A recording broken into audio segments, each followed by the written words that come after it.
Donc, il y a Hugo qui vient nous rejoindre. Ça va bien, Hugo? Salut les gars, ça va bien vous autres? Yes. Donc, on va parler de la course aux séries, comme je le mentionnais tantôt. Donc, on a plusieurs équipes présentement dans la course. On va commencer avec l'Association de l'Est. Donc, vu qu'on vient de parler du Canadien, pour voir un peu l'état du classement. Bon, on a les Maple Leafs ont retrouvé, si on veut, un certain rythme. En l'absence de Morgan Riley, on a 3 victoires en 3 matchs depuis sa suspension. Et présentement, bon, c'est le Lightning et les Red Wings qui occupent les 2 places d'équipes repêchées. Suivi, bon, les Devils qui connaissent quand même des bons moments par les temps qui courent. On a 60 points présentement au classement. On a un match en main sur les Red Wings et 3 en main sur le Lightning. Et par la suite, les Islanders, les Capitals et les Penguins sont sensiblement les autres équipes qui peuvent encore aspirer aux séries. Hugo, commençons par toi. Est-ce qu'il y a des formations parmi celles-ci qui ne sont pas en série présentement que tu penses qu'ils vont faire un push puis revenir dans le portrait? Honnêtement, je vais être un peu pessimiste, mais je pense que non, pour vrai, mis à part même les Devils, on a subi beaucoup de blessures. Le fait que Hamilton ne joue pas présentement, il est blessé à long terme, Vitek Vanecek n'est pas là. On est heureusement que Nico Daws, pour vrai, fait des bons arrêts, il donne une chance de gagner aux Devils. Je vois pas de chien, je vois pas de caractère. Marc en a parlé un peu avec les Sabres là, dans le dernier segment, mais outre ce qu'on a vu, outre ce qu'on voit présentement, selon moi, vraiment, là, ça se limite au Lightning et aux Red Wings, qui démontrent du caractère, qui démontrent du chien pour pouvoir se battre pour une place encore plus loin. Là. Puis quand je parle de plus loin, je parle d'essayer de se battre pour une place dans le top 3 de notre division. Puis ça, c'est heureusement pour eux, pour vrai, parce qu'en ce moment, je trouve que ça se consolide pas mal, là, le portrait des séries éliminatoires dans l'Est. Pierre-Carl, es-tu d'accord avec ça ou de ton côté, tu as certaines équipes que tu vas revenir au classement? Moi, je verrais une équipe peut-être revenir. Moi, c'est à l'inverse, en fait, de Hugo. Ça serait peut-être les Devils, justement, parce que, oui, Jack, ils ont eu beaucoup de blessures. C'est sûr que ça fait mal que Dougie Hamilton ne soit pas là. Mais Jack Hughes est revenu au jeu, puis il a été tout feu, tout flamme en début de saison. Donc, je pense que lui, ça va aider à son retour au jeu. Puis je pense qu'on peut connaître une bonne séquence, parce qu'à l'inverse, les Flyers de Philadelphie, Daniel Brière l'a déjà dit qu'il ne va pas se limiter dans son plan à long terme. À cause de la bonne saison qu'ils ont présentement. Donc, il va peut-être être quand même vendeur à la date limite des transactions. Donc, ça se peut qu'on perde des éléments du côté des Flyers, peut-être les joueurs de profondeur, là, en défensive notamment. Mais donc, je verrais les Devils du New Jersey les dépasser parce que Tampa Bay, je pense qu'il est peut-être une moins bonne séquence dernièrement, mais je pense que ça va se replacer. Là, on a quand même beaucoup d'éléments pour faire en sorte de faire les séries éliminatoires de ce côté-là. Nick, je crois que... je pense que Nick, on a perdu Nicolas, je pense. On a perdu ma voix, mais oui, je suis de retour. Mais non, effectivement, tu faisais bien de le mentionner, Pierre-Carl. Bon, les Flyers, j'en parlais pas, mais ils sont à 65 points présentement. Donc, on est sur un pied d'égalité avec le Lightning, mais on est 3e de notre division. Donc, on apparaît dans l'autre partie du tableau. Mais évidemment, les Devils, oui, poursuivent Détroit et Tampa Bay, mais veulent aussi rattraper Philadelphie au classement. Donc, ils ne sont pas très loin. Ont 2 matchs en main. Donc, on pourrait rattraper cet écart-là assez rapidement. Marc-Antoine, as-tu d'autres formations, toi, de ton côté, que tu penses qu'ils peuvent encore faire un push pour les séries?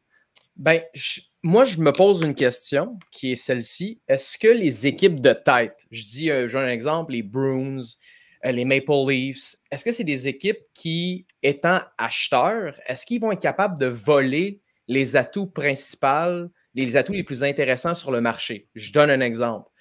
Chris Tanev. Selon moi, si tu veux faire un push pour les séries, pour pouvoir changer la tangente, selon moi, il va falloir que tu ailles chercher quelque chose. Et là, je me pose la question, si Toronto prend Tanev et qu'il manque un défenseur aux Devils, ben là, moi, je pense que finalement, les Devils n'auront pas assez pour faire un push. Je trouve qu'il y a comme un effet stabilisateur. Les équipes vont rester à peu près comme ça, sauf s'il y a des blessures majeures ou on réussit à ajouter je dis n'importe quoi, un Gunzel, un Markstrom, un Tanev ou un Allen, par exemple. Donc, je donne un exemple. Si Markstrom se ramasse avec les Devils, selon moi, les Devils s'améliorent, malgré le fait que je ne suis pas un grand fan de Markstrom. Parce que Nico Daws, on ne sait pas, puis Vitek Vanecek, ben, les blessures, c'est très pernicieux. Là. On ne sait pas trop ce que ça va donner. Donc, selon moi, ça ne bougera pas, à part si on est capable d'aller voler des joueurs sur le marché qui sont intéressants. Je donne un exemple. Si Gonzo se ramasse avec les Highlanders, ben, soudainement, je ne te chanterai peut-être pas la même chanson. Je vais peut-être te dire, ouais, ils sont pas mal dans le mix pour faire les séries, finalement. Donc, si ce n'est pas de ça, je pense que ça va rester comme ça. C'est bien ce que tu amènes, en fait, parce que je vais montrer maintenant le classement dans l'Ouest. On parle beaucoup des Flames de Calgary comme des potentiels vendeurs parce que, bon, évidemment, on a échangé Elias Lindholm. Il y a Tanev, il y a Markstrom qui pourrait partir. Il y a Hanifin aussi. Mais ça reste qu'avec leur récente séquence, les Devils sont revenus dans le portrait des séries aussi, malgré tout. Donc, présentement, dans l'Ouest, on a, bon, les 3 équipes en tête de chacune des divisions sont quand même bien placées. Les Kings semblent retrouver vie depuis la pause du match des étoiles. Mais par la suite, les Blues sont à 60 points, suivi de Nashville et Minnesota à 58 et de Seattle et de Calgary à 57. Toutes ces équipes-là ont joué le même nombre de matchs, sauf les Flames qui en ont joué un de plus. Donc, tout ça pourrait se jouer sur un match d'ici la fin de la saison. Évidemment, il y a beaucoup de matchs entre ces équipes-là qui vont avoir lieu. Mais Hugo, j'ai l'impression, veut pas le fait que ces équipes-là soient encore toutes dans le mix pour participer aux séries. Ouais. On va peut-être faire en sorte que ça va être très tranquille sur le marché des transactions parce qu'on ne veut pas trop se mouiller quand on a encore une chance d'y accéder. Là. Non, effectivement. Mais encore une fois, c'est tough, surtout mettons, du point de vue des Flames, quand on sait que le top 3 des joueurs les plus convoités sur le marché des transactions font partie de ton alignement. Justement, là, ça va être vraiment une grande prise de décision par rapport à ce qu'on peut amener cette année, les résultats qu'on croit avoir et ce qu'on aimerait avoir pour les prochaines années. Parce qu'on s'entend que Calgary, il n'y a pas eu des décisions très... en fait, qui ont fait l'unanimité pendant quelques années. Donc, en prenant ça en considération, je pense que ça peut être une bonne affaire que Calgary devienne vendeur là, à la date limite des transactions.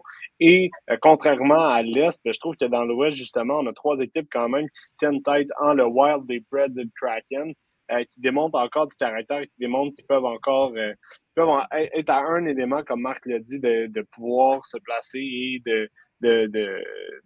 comment je pourrais dire ça, de lutter en séries éliminatoires, de créer de l'adversité.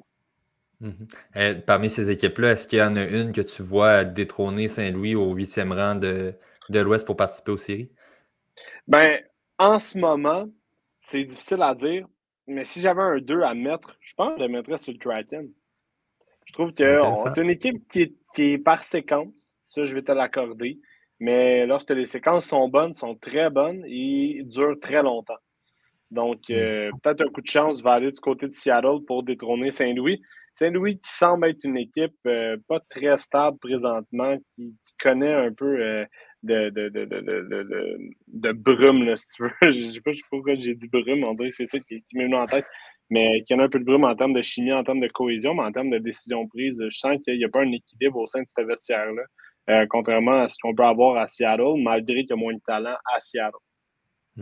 Pierre-Carl, de ton côté, parmi ces équipes-là, est-ce qu'il y en a que tu vois, si on veut s'améliorer d'ici la fin d'année ou même justement prendre un ascendant et un peu de rythme pour dépasser les autres qui sont dans la course avec elle? Oui, je pense que ça va jouer vraiment dans le 4e as, là, parce que je pense que les équipes, les 3 premières positions dans la centrale et la Pacifique, je crois que ça va rester ces 3 formations dans chaque division. Sinon, peut-être, moi, j'aime quand même bien les Prédateurs de Nashville, ceux qu'on n'a pas le meilleur alignement quand tu regardes en termes d'expérience ou de talent, mais tu as un Ryan O'Reilly qui joue extrêmement bien cette saison. Puis, on a aussi Saros qui est capable de garder les filets et de voler quelques parties. Puis également en défensive avec Romagne aussi. Donc, ça va être à voir. Il y a aussi Alexandre Carrier qui est un petit peu peut-être dans les joueurs qui pourraient être transigés. Donc, il y a plusieurs formations. Ça va dépendre de leur stratégie aussi à date limite des transactions. Parce que le Wild du Minnesota, on parle aussi même de Marc-André Fleury qui pourrait changer d'adresse. On parle notamment de Toronto. En tout cas, il y a certaines équipes. Parce qu'il va y avoir un marché gardien de but pour la date limite des transactions. Donc, ça va vraiment dépendre en fait de la stratégie des équipes d'ici la date limite des transactions. Parce que l'année dernière, les Nashville ont vendu quelques joueurs, ont quand même passé proche, là, ont quand même été dans la course, même s'il n'y avait pas le meilleur alignement. C'est une unité de 5 qui joue très bien. Oui, c'est ça qui va être intéressant à suivre. Quelles équipes vont décider de vendre? Puis comme tu le dis, l'an dernier, Nashville était très près des séries. On a décidé quand même de faire des transactions en se disant, même si on atteint le premier tour, on n'ira probablement pas plus loin par la suite parce qu'on n'a pas l'alignement pour. Marc-Antoine, as-tu l'impression que dans ce mix-là, il y a des équipes que ça va être un peu ça cette année, que même si on est prêt, on va se dire, on est vendeur et on va laisser la chance aux autres de se qualifier? C'est tellement une question de philosophie, dans le sens, les Blues sont vraiment là, entre les deux. Ils manquent de profondeur, ils n'ont pas nécessairement un joueur que tu te dis là, Je l'aime beaucoup, Robert Thomas, puis j'aime beaucoup Kyrou aussi, mais il y a comme une espèce de truc où tu dis, là, vous êtes vraiment entre deux chaises, l'espèce de no man's land. Eux, ils ont vraiment eu une transition depuis la Coupe Stanley entre repêcher très bien, mais tard. Donc, on se retrouve un peu dans le no man's land aujourd'hui parce qu'on est juste assez bon pour compétitionner, mais en même temps, on n'est pas assez mauvais pour aller chercher des choix de repêchage. Puis on n'est pas capable d'aller chercher des joueurs d'impact sur le marché des joueurs autonomes parce que c'est une quantité limitée. Puis on ne se le cachera pas, je pense pas que les gens, c'est un rêve d'aller jouer pour les Blues là, ou Missouri. Donc, ben, c'est même pas pour être insultant, mais c'est juste qu'on a vu par expérience que c'est bien rare qu'il y ait un joueur qui se dit « Ah, tu sais quoi, il y a une super belle offre, moi je m'en vais avec les Blues depuis 10, 15, 20 ans. » Les Preds, eux aussi, sont en reconstruction, mais ils fonctionnent tellement bien par unité de 12 attaquants, 6 défenseurs. Puis les Preds et les Blues, c'est pas des équipes que je vois être capables de... Il n'y a aucun gars qui a un contrat qui reste un an, mais qui a beaucoup de valeur, fait que tu peux aller chercher quelque chose. Donc, selon moi, la clé, c'est est-ce que les Kings vont se battre eux-mêmes? Si les Kings ne se battent pas eux-mêmes, d'après moi, ça ne bougera pas. Le Wild aussi, c'est dur à dire. Ils ont des actifs, mais c'est plein de joueurs que c'est difficile à rapatrier. Tu sais, des recrues, tu ne sais pas trop. Puis ils ont 14 millions de cap recapture. Fait que là, tu te dis, eux aussi ne peuvent pas bouger. Donc, personne ne peut à peu près pas bouger, sauf les Kings. Donc, c'est de voir. Est-ce qu'ils vont échanger de Turcotte peut-être pour aller chercher un autre gardien? Ils vont échanger peut-être, je dis n'importe quoi, Martin Chromiak puis un choix de 2 pour dire on peut peut-être aller chercher un attaquant. Selon moi, la clé, c'est si les Kings se battent, mais si j'avais à gager, ça ne bougera pas. De mon côté, il y a quelques semaines, je disais que je voyais le Kraken revenir au classement. Présentement, ils ne sont pas loin. Puis donc, je vais y aller un peu avec ce que Hugo mentionnait également, le Kraken en 8e position. Je crois qu'on peut y arriver. Par contre, ce qui m'intrigue beaucoup, c'est la situation du Wild, le Wild de John Hines. Donc, il a ramené cette équipe-là dans le portrait des séries, puis qui va bien présentement. Donc, je dirais son pas à négliger, mais effectivement, ça va être de voir vraiment les stratégies de chacune des équipes. Donc, justement, le Kraken, que j'ai l'impression, on était un peu en avance sur l'échéancier l'an passé en accédant aux séries, en atteignant le deuxième tour. Je ne pense pas qu'on prévoyait être aussi bon aussi rapidement.